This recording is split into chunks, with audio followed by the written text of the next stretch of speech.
Na rin tayong papunta doon para may outlet pa kasi doon at doon. Dalawang outlet pa. Sa tatlong outlet, kinuha natin to. Nilipat ko na dito. Kasi ito na yung outlet. Ito na yung ating ilaw. Tingnan nyo. Alright ka lights, mayroon tayong tatrabahuin dyan, no? Maliit siya na bahay. Yan, tatrabahuin natin. Lalagyan natin ng wirings.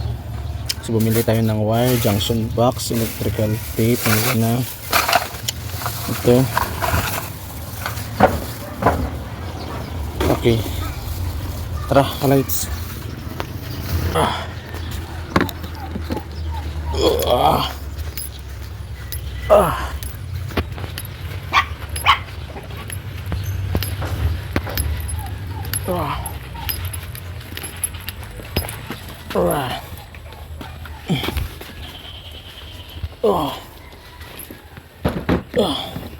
Right, start. Ang tatrabahuin dito ka lights, no?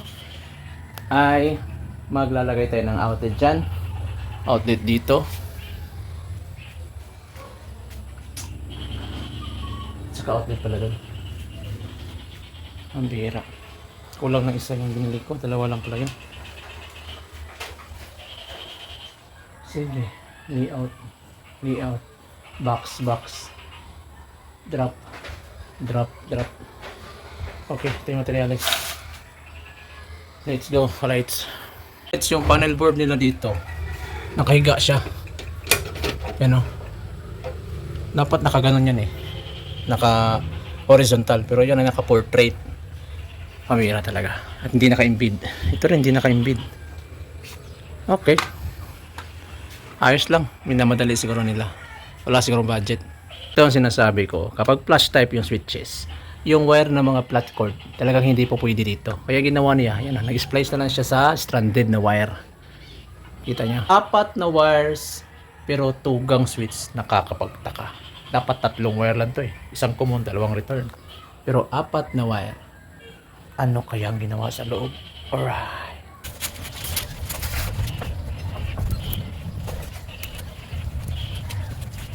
ang main dito ka lights ay 60 ampere. Pero hindi dyan nilagay yung pinaka main na wire. Nandito siya sa yung kulay na sa 20 ampere. Ito ay 15 ampere. Ito yung nakakonekta lahat. Outlet at ilaw, isang breaker lang.